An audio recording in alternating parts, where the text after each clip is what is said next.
kita ini sebagai dombanya dunia atau dombanya Tuhan. Shalom. Orang akan cenderung untuk memperhatikan dan merawat sesuatu yang dia anggap sangat berharga. Bahkan dia bisa mengorbankan yang lain demi sesuatu yang dia anggap berharga itu. Demikian juga di dalam kekristenan.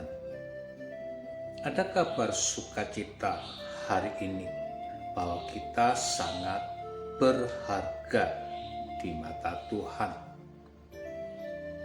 Di dalam Mazmur pasal 100 dikatakan, "Ketahuilah bahwa Tuhanlah Allah, Dialah yang menjadikan kita." Kita ini ada karena dijadikan oleh Allah. Maka hidup kita pada dasarnya adalah miliknya. Bahkan digambarkan kita ini seperti kawanan domba gembalaannya.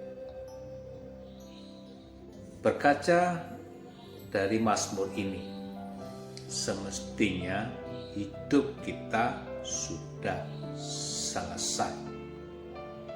Dalam arti Tuhan yang memiliki dan mengatur hidup kita. Hanya itu, selesai. Tetapi menjadi tidak selesai karena dua hal. Yang pertama, kita menjauh dari Sang Gembala. Ingat perumpamaan Tuhan Yesus tentang satu domba yang tersesat, atau tentang anak bungsu yang terhilang dalam Lukas pasal 15.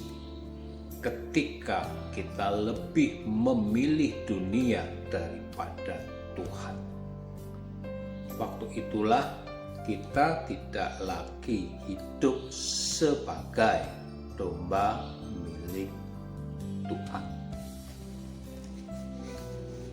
Yang kedua, kita menjadi anak sulung yang tinggal di rumah bapaknya, tetapi tidak dengan sukacita. Lukas pasal 15 ayat 29.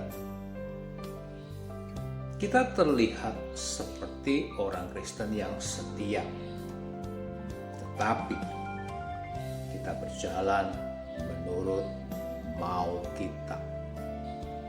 Kita kehilangan sukacita ketika beribadah kepada Tuhan karena kita tidak merasa bahagia berada dalam pelatarannya. Semua aktivitas rohani hanya sebatas rutinitas. Dua faktor inilah yang membuat hidup kita belum selesai. Semestinya kalau kita adalah domba gembalaannya, maka seluruh hidup kita ada di dalam genggaman tangan Tuhan. Apapun yang terjadi, kita tidak perlu hidup dikuasai kekhawatiran, karena hidup kita berada di dalam tangan Tuhan. Bukan berarti kita menjadi pasif, justru kita menjadi aktif dalam mencari kehendak dan perkenanannya, sampai kita bisa masuk melalui pintu gerbangnya dengan nyanyian syukur. Artinya berada di pelatarannya adalah kebiasaan yang sudah menjadi gaya hidup. Gaya hidup kita adalah dekat dengan Tuhan, bukan dengan dunia. Waktu itulah hidup kita sudah selesai, karena kita benar-benar sebagai domba milik Tuhan. Bukan karena tidak ada masalah lagi, tetapi kita tahu siapa pemilik hidup kita. Puji Tuhan, selamat berjuang menjadikan kebersamaan dengan Tuhan setiap hari menjadi gaya hidup yang permanen. Haleluya, Tuhan memberkati. Tuhan, Engkaulah gembalaku. Aku menyerahkan seluruh hidupku ke dalam tangan-Mu. Maka hidupku telah selesai, karena aku adalah milik-Mu.